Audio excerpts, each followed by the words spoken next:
warahmatullahi wabarakatuh. Perkenalkan, saya Eko Listio. Saya adalah mahasiswa PPG dalam jabatan LPTK Universitas Kanjuruhan Malang. Ini adalah kartu peserta saya pada hari ini, Senin tanggal 23 November tahun 2020. Saya akan melaksanakan praktek pembelajaran sekaligus rekaman untuk bikin PPG dalam jabatan angkatan 2 tahun 2020.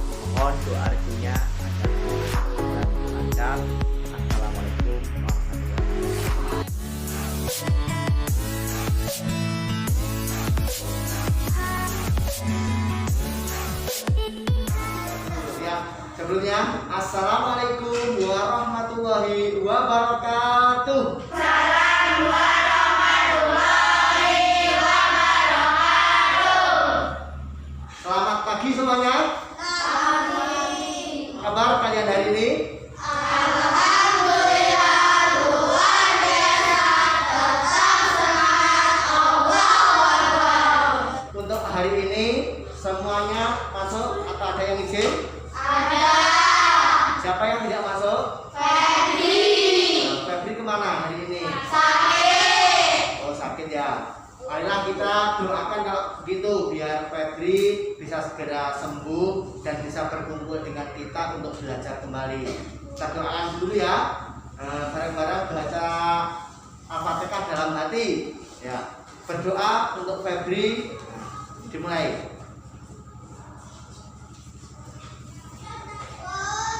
Ya, selesai. Kok mau mulai pembelajaran hari ini saya minta tolong Putra sini. Ayo teman-temannya dipimpin untuk berdoa dulu. Siap, berdoa mulai. A'udzubillahi minasyaitonir rajim. Bismillahirrahmanirrahim. Selesai. Ya, terima kasih. Dengan berdoa semoga kita semua diberi kelancaran dalam pembelajaran hari ini. Kalian semua dapat memahami materinya dengan baik dan agar nanti ilmu yang kalian pelajari menjadi ilmu yang bermanfaat untuk hari depan kalian. Selanjutnya biar kalian lebih semangat lagi, ayo kita tepuk semangat dulu ya. Tepuk semangat.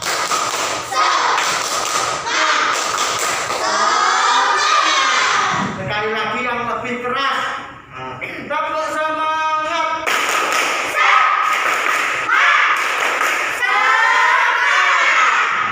Luar biasa sekali, hebat-hebat semua, penuh semangat untuk hari ini. Ya, ini kita awali kegiatan pembelajaran hari ini. Kita menyanyikan lagu Indonesia Raya agar jiwa nasionalisme kita juga tertanam dalam hati, biar kalian lebih cinta terhadap tanah air. Untuk itu, tolong Ustaz, teman-temannya dipimpin untuk menyanyikan lagu Indonesia Raya. Airku tertumpah darahku, bisalah aku berdiri jadi pandu ibuku. Indonesia bangsaku, bangsa dan tanah airku. Marilah kita bersatu, Indonesia bersatu. Terima kasih, silakan duduk kembali. Baiklah anak-anak, kalau kemarin kita sudah mempelajari tentang materi pekerjaan di sekitar kita. Untuk hari ini kita akan belajar yaitu tema 4, berbagai pekerjaan. Subtema 3, pekerjaan orang tuaku, yaitu pembelajaran 1. Materi yang akan kita pelajari hari ini ada 3 nanti. Yang pertama yaitu unsur-unsur membangun suatu cerita atau dongeng. Yang kedua, upaya pencegahan langkanya sumber daya alam. Dan yang ketiga, ciri-ciri pekerjaan yang menghasilkan barang dan jasa. Itu yang akan kita pelajari materinya. Selanjutnya untuk tujuan pembelajarannya, ini ada 7 yang harus tercapai pada pembelajaran hari ini. Anak-anak, karena kita akan belajar tentang materi pekerjaan orang tuaku. Nah, sebelumnya, apakah bapak atau ibu kalian bekerja? Bekerja. Ya, semuanya tentu bekerja sebagai orang tua. Selanjutnya, kira-kira pekerjaan ayahmu apa? Ayah dulu. Salwa, ayahnya bekerja sebagai apa? Sebagai kulit bangunan. Kuli bangunan. Kalau Ivan yang di situ sebagai polisi. Ya, sekarang tempat kerjanya di mana? Di SDM YKP. Berarti bapakmu bekerja sebagai Guru. ya, bekerja sebagai guru. Saya mau tanya yang di sini. Nah, ini ada Bilkis, bapaknya. Bilkis di sini kayaknya lari ya. Ayo, Zahwa, bapaknya kerja di mana? Sawah. Di sawah. Bapaknya sebagai Petani. ya petani. Itu jadi ada beberapa macam pekerjaan yang dilakukan oleh Pak Ibu. bapak atau ibu kalian, orang tua kalian. Selanjutnya, kira-kira tujuan bapak ibumu bekerja itu apa? Ayo, ada yang bisa menyebutkan? Ya, bisa. Coba. Untuk memenuhi kebutuhan sehari-hari. Ya, untuk memenuhi kebutuhan sehari-hari. Ada yang lain jawabannya?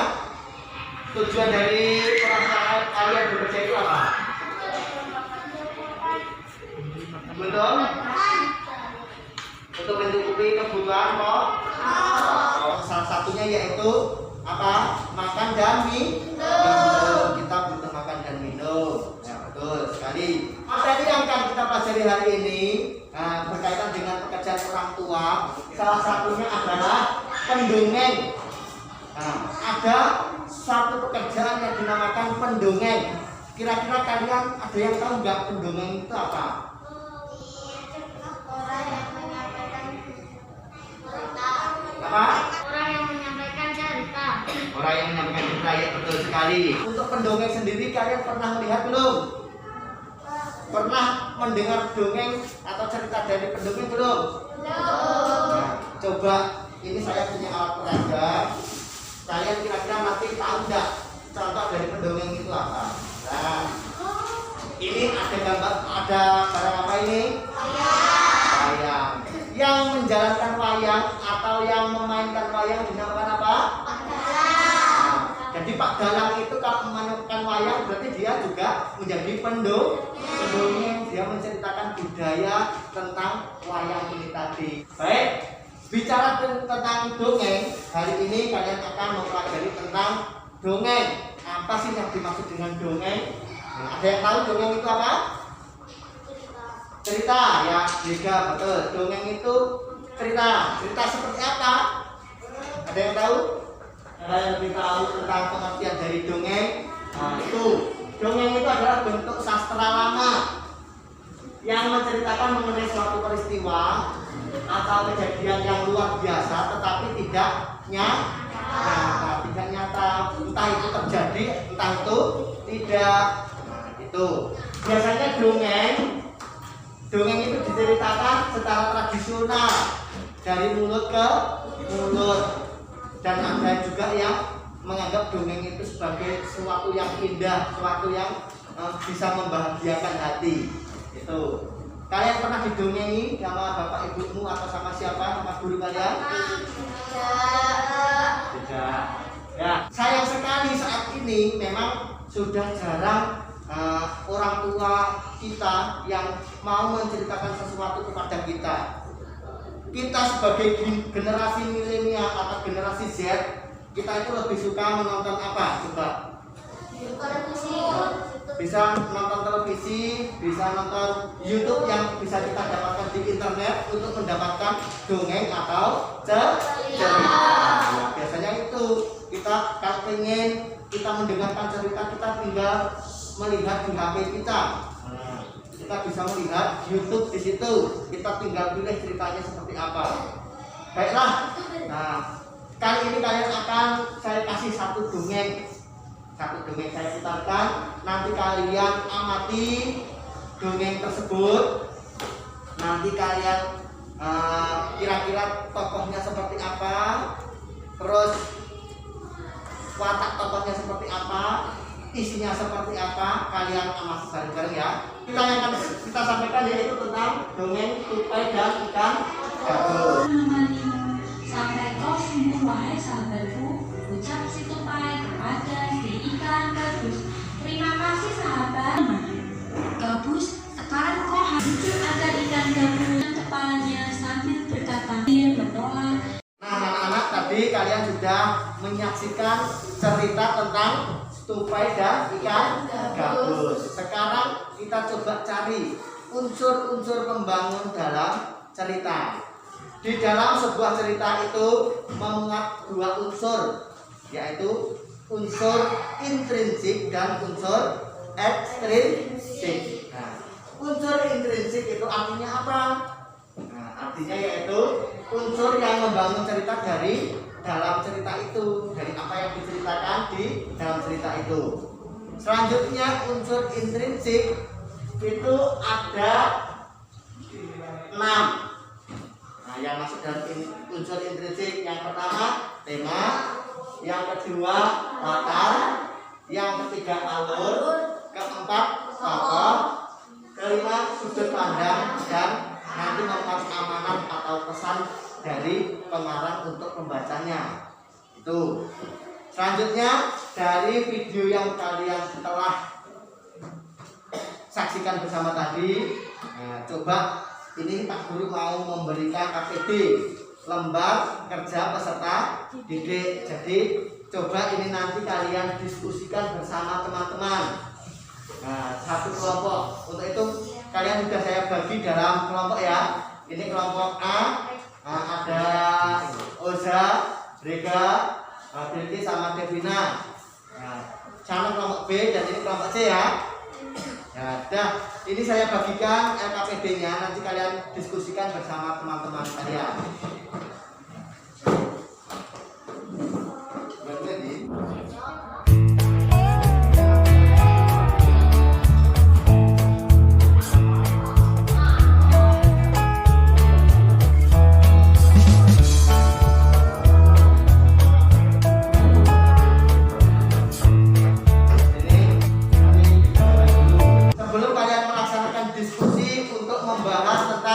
Tentang unsur intrinsik dalam cerita yang terkandung dalam dongeng atau cerita tupai dan ikan gabus tadi.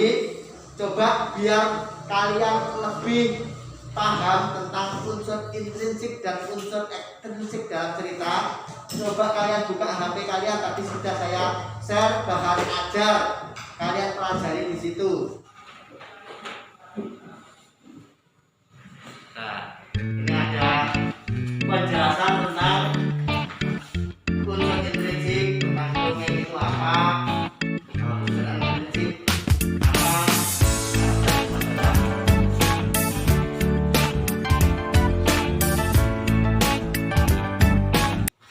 Jadi di dalam bahan ajar tadi memuat seperti ini, nanti kalian bisa pelajari, bisa kalian baca-baca lagi biar bisa menambah wawasan dalam diri kalian ya. Sudah cukup membacanya? Sekarang kalian diskusikan bersama teman-teman kalian untuk menjawab.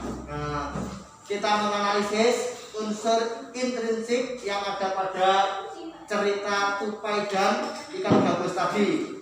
Nanti kira-kira dari cerita tadi temanya apa? Kalian tuliskan di situ. Terus tokohnya siapa saja? Watak tokohnya bagaimana? Nah, itu sudah ada semua dalam KPD. Nah, ini nanti kalian kerjakan. Ini ada lingkaran-lingkaran, judulnya apa? Kalian tuliskan di bawahnya. Kalian diskusikan. Terus tokohnya apa? Sifat tokohnya bagaimana? Nah, tempat kejadian peristiwa tadi di mana? Terus awal ceritanya bagaimana dan akhir ceritanya bagaimana. Yang terakhir yaitu kalian tuliskan pesan moral yang disampaikan pengarang lewat cerita tadi apa. Gitu.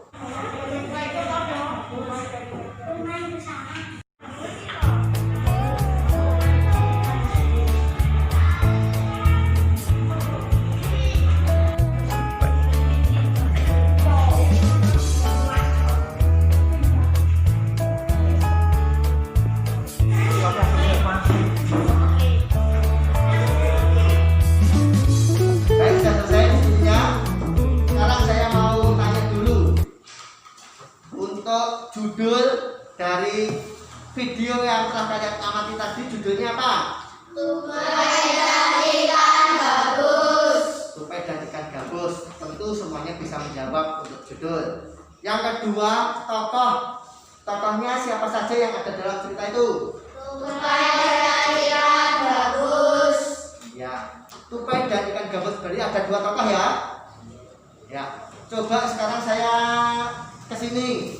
Sifat dari tokoh, sifat dari tokoh tupai seperti apa? Coba Aina nanti sampaikan. Ya, Ipan. Tupai sangat cerdik. Tupainya sangat cerdik, yang boleh juga ada yang lain jawabannya. Ya, itu beda. Tupai sangat pintar. Tupainya sangat pintar. Ya, selain itu apa? Ada yang lain jawabannya? Tupai setia kawan. Nah, betul sekali. Ini Putra, tupainya setia kawan. Ya, betul sekali. Jadi sifat tupainya seperti itu, setia kawan, baik hati, terus apa tadi?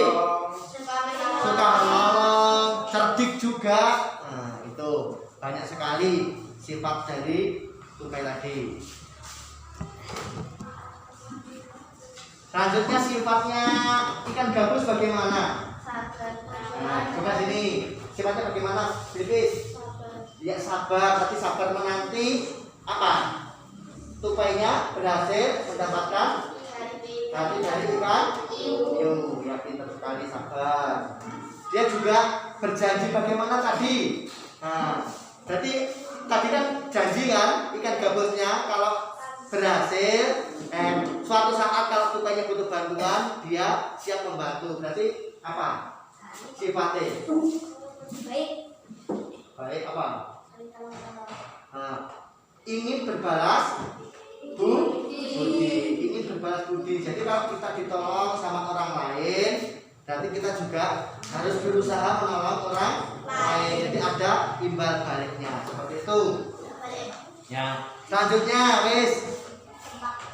Sekarang tentang pesan moral yang disampaikan dari cerita tadi apa? Ayo, apa dibaca? Nah, kita harus saling menolong. Boleh. Ada pendapat lain dari kelompoknya siapa ini? Putra? Kita harus setia kawan. Apa? Kita harus setia kawan. Ya, kita harus setia kawan. Boleh juga pesan moral yang disampaikan tadi. Terus di sini pendapatnya bagaimana? Selalu bersahabat dengan Suka ataupun? Nah, selalu bersahabat, baik suka maupun suka. Ya, pintar sekali. Nah, baik anak-anak semua, pintar-pintar sekarang kalian sudah bisa menganalisis tentang unsur-unsur dalam cerita. Nah, kalau bicara tentang pendongeng tadi, ya, pendongeng ada yang menggunakan kayu untuk media dalam bercerita. Ini contohnya, ini. Nah, ini adalah apa tadi namanya?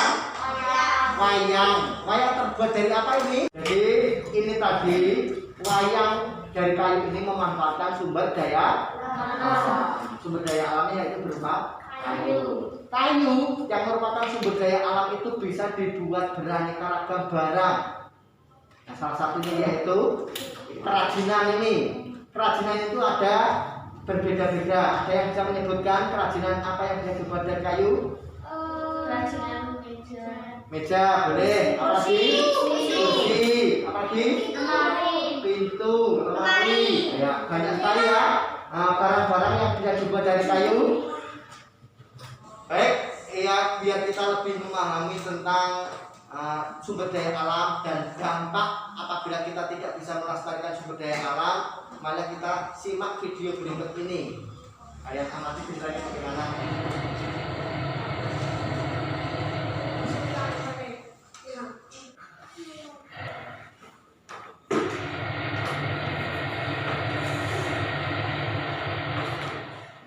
Selanjutnya, setelah kalian menyimak tadi video tentang zaman now yang menekuni atau menjadi tukang kayu atau pengrajin kayu, selanjutnya kalian buka buku kalian.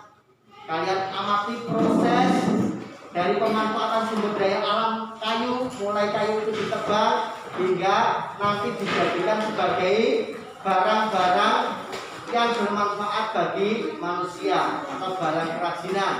Coba kalian buka buku paketnya ya.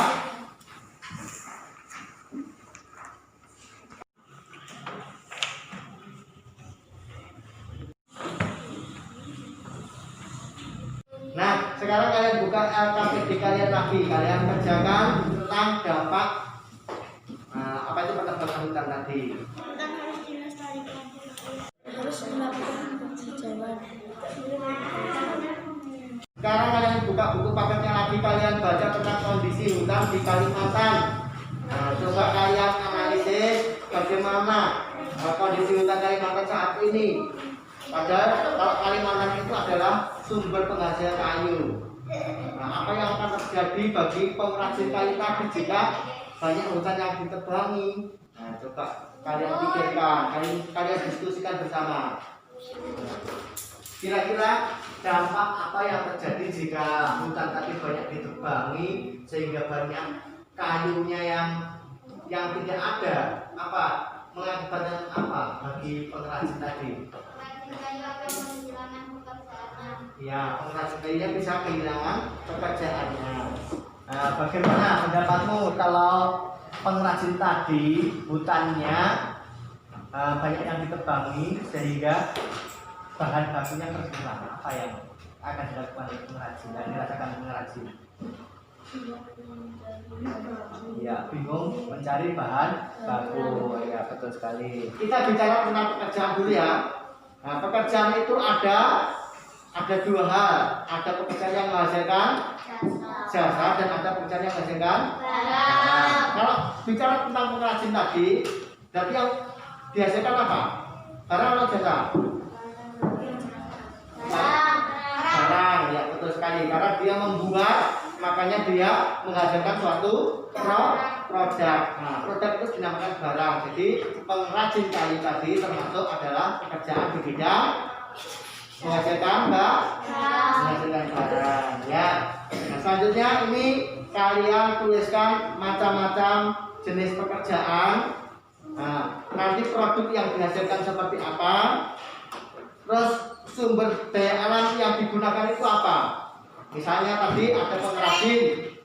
Nah, produk yang dihasilkan meja. Terus sumber daya alam yang dipakai kayu. Manfaatnya untuk apa?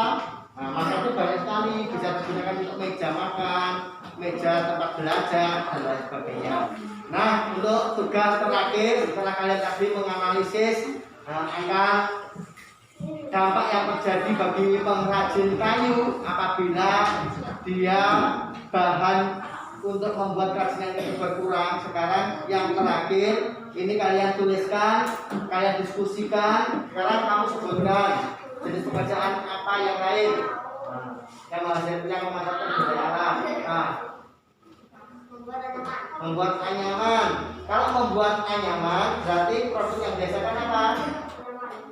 Macam-macam anyaman, ada topi capek. Nah, sekarang sumber daya untuk membuat anyaman tadi, sumber daya alam yang dipakai apa? Sekarang untuk kelompok sini, jenis pekerjaannya apa? Coba yang menghasilkan produk. Penjahit. Produk yang dihasilkan berupa apa? Gitu. Baju atau pakaian. Terus sumber daya alam yang dimanfaatkan atau dipakai untuk membuat baju itu apa? Kapas, ya. Kain itu berasal dari kapas. Manfaatnya baju itu apa? Untuk menutupi tubuh. Boleh. Baiklah anak-anak. Nah, hari ini kita sudah mempelajari banyak hal. Nah, untuk itu biar kalian bisa mengingat kembali, bisa benar-benar kalian pahami materi pembelajaran hari ini. Mari kita bersama-sama membuat kesimpulan. Apa saja yang sudah kita pelajari hari ini? Apa? Unsur-unsur dalam cerita. 1. Intrinsik. 2. Ekstrinsik. Unsur intrinsik tadi memuat apa saja? amanat. Itu kita telah belajar tentang apa? Dampak yang terjadi dengan penebangan. Secara rian. Dan yang ketiga kita cari tentang Pekerjaan yang kedua menghasilkan barang dan jasa. selanjutnya coba kita refleksi kembali dari pembelajaran hari ini.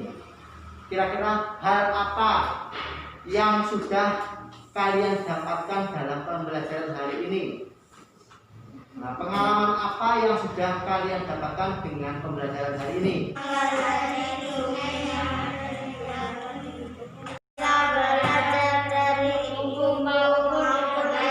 Selanjutnya dari pembelajaran hari ini, kira-kira materi apa yang mungkin belum kalian kuasai? Unsur intrinsik dan Ekstrim.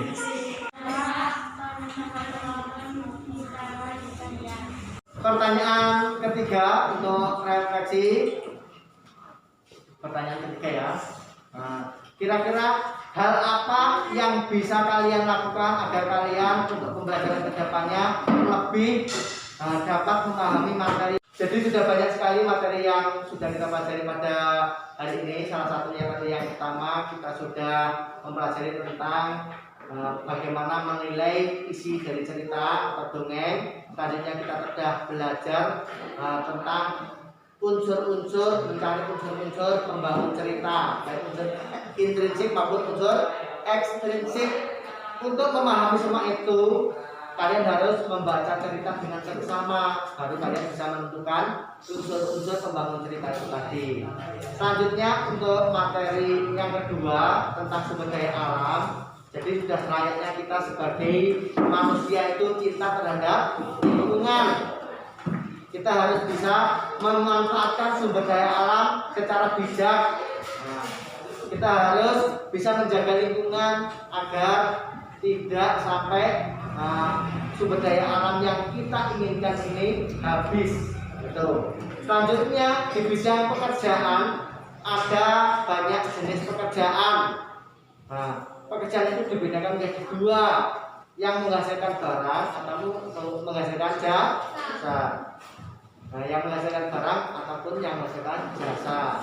Contohnya ada banyak pekerjaan yang menghasilkan barang. Nah, jadi pekerjaan ciri-ciri dari pekerjaan yang menghasilkan barang biasanya membutuhkan modal. Ada modal untuk usaha. Selanjutnya kita membeli barangnya dijual kembali seperti itu. Kalau ciri-ciri dari pekerjaan di bidang atau yang menghasilkan jasa itu tidak memakai. Selanjutnya untuk mengukur pemahaman kalian dalam memahami materi pada hari ini, Pak Guru akan membagikan soal evaluasi. Silahkan kalian kerjakan. Ada 10 soal. Kalian kerjakan dengan teliti tentang pemahaman kalian agar Pak Guru tahu sejauh mana kalian bisa memahami bacaan dari ini. Saya bagikan ya. Ditulis nama, kelas, nomornya. Ada 10 soal saja. Ini kurang satu, Pak.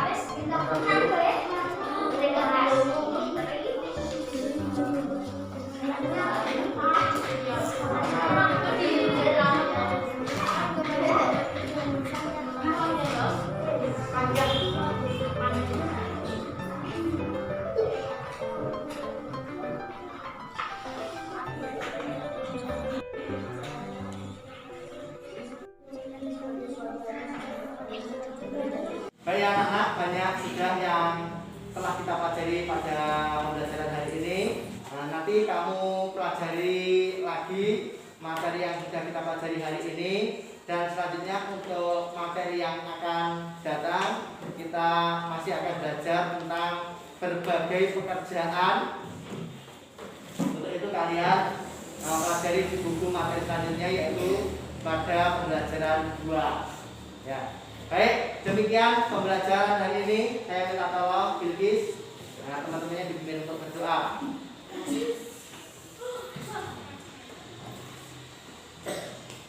Berdoa mulai.